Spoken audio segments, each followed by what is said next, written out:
পল্লীগ্রাম টিভিতে অভিনয় করা শফিকের বাড়ি। হ্যাঁ বন্ধুরা, পাশে যে দেখতে পাচ্ছেন এটা হলো শফিকের মা।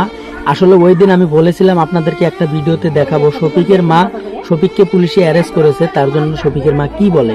সম্পূর্ণ ভিডিওটা আজকে শফিকের বাড়িতে এসে আপনাদেরকে লাইভ করে দেখাবো আসলে শফিকের মা কি বলে। শফিকের বাড়িতে আমি চলে আসছি, দেখতেই পারছেন এটা হলো শফিকের বাড়ি। তো বন্ধুরা, শফিকের বাড়িতে এসে শফিকের মার সাথে কি বললাম সম্পূর্ণ ভিডিওটা দেখতে পারবেন। এবং কি পল্লীগ্রাম টিভি চ্যানেলের ওনার রবিউল ভাই শফিকের সম্পর্কে কি বলে সেটাও আপনারা শুনতে পারবেন। আসলে শফিককে সে কতটুকু ভালোবাসে, শফিকের কি কামনা করে, সম্পূর্ণ কথাটা শুনলে আপনারা বুঝতে পারবেন।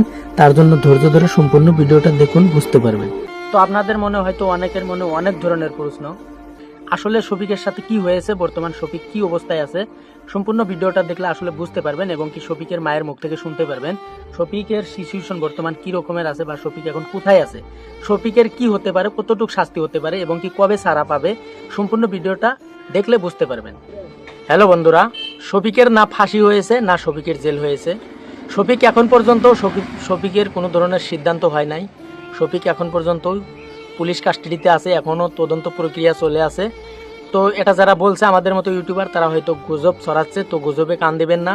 আসলে শফিক এখন পর্যন্ত পুলিশের হাতেই আছে, তার মামলায় এখন পর্যন্ত চলে আছে। আদালতে আইনি কোনো ধরনের সিদ্ধান্ত এখন পর্যন্ত দেয়নি। তো আপনারা দেখুন, শফিক বিয়া করেছে ঠিক আছে, কিন্তু যে মেয়েটাকে বিয়ে করেছে সে মেয়েটা, তার বয়স যদিও হয় নাই, তারপরেও শফিকের সাথে কেন বিয়ে দিল? একটা নাবালিকা মেয়েকে কেন বিয়ে দিতে লাগে? তার তো প্রাপ্তবয়স্ক হওয়া দরকার নাকি? তো বন্ধুরা, এটা যদি অপরাধী হয়, এর সাথে যারা জড়িত আছে এই বিয়ের সাথে, যে কাজীটা বিয়ে পড়াইছে সে কাজীটারও শাস্তি হওয়া দরকার। কারণ কাজীটা কেন পড়ালো, এসব কথা সব আইনিভাবে তদন্ত চলে আছে। তো বন্ধুরা, এখন পর্যন্ত বলা যায় না শফিকের কি হয়েছে কি না হয়েছে, কিন্তু শফিকের উকিলে যে কথাটা বলেছে, শফিকের উকিলে বলছে অতি শীঘ্রই হয়তো শফিকের জামিন হবে। তো কেসটা চলেই থাকবে, কিন্তু মুক্তি পাবে শফিক, পুলিশের হাত থেকে মুক্তি পাবে, কিন্তু তার কেসটা চলেই থাকবে। শফিকের মা বাবা কি বলেছে, শফিকের পাড়া প্রতিবেশী কি বলেছে, সমস্ত কিছু এই ভিডিওর মাধ্যমে তোমরা দেখতে পাবে। বড় আব্বার সাথে, শফিকের আব্বার সাথে, শফিকের মায়ের সাথে এবং শফিকের পাশাপাশি যে বাড়ি আছে তাদের অনেকজনের সাথে কথা হলো। প্রায় আধা ঘন্টা মতো বসে আমি কথা বলেছি তাদের সাথে। এদের কথা শুনে যা বুঝলাম, মানে সত্যটা আমি জানতে পেলাম ওখানে গিয়ে। তো শফিকের সব থেকে ক্ষতি হয়েছে যার জন্য, শফিক যার সাথে মিশে, যার সাথে বেশি ক্ষতি হয়েছে, সে কিন্তু সাইডে সরে গেছে। আর সে এখন ভিডিওর মাধ্যমে এসে বলছে আমি শফিকের বন্ধু হই, শফিককেই মাত্র আমি দেখে এলাম, শফিককেই কিছুদিন পরে ছাড়বে।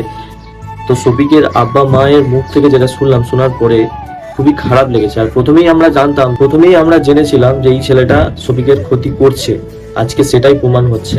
তো অনেক কিছু জানতে পারলাম। আর শফিকের মা আব্বার সাথে ভিডিও করে আমি ছাড়তে পারতাম, শুধুমাত্র ছাড়লাম না একটা কথা মাথায় রেখে, যদি একটা ভুলভাল কথা হয়ে যায়, এমনি কেস চলছে, আবার একটা ভুলের কারণে তখন অনেক সমস্যা হয়ে যাবে, আর তখন আমি দায়ী হয়ে যাবো। একটা ছেলে মানে পুলিশের হাত থেকে ছাড়া পাবে এরকম অবস্থা হয়ে আছে, আর সেই মোমেন্টে যদি একটা ভুল কথা বলে দিই, ভুল কথা আমার সোশ্যাল মিডিয়ার মাধ্যমে ছড়িয়ে যায়, আবার ওইটা নিয়ে যদি আবার কেস করে দেয় আবার একটা, তাহলে ও আর বেরোতে পারবে না।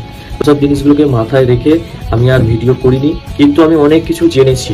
তো যা যা জেনেছি, কোথা থেকে কি হয়েছে না হয়েছে, কবে ছাড়বে না ছাড়বে, এইসব বিষয় নিয়ে ডিটেলসে একটা ভিডিও আমি আপলোড করব।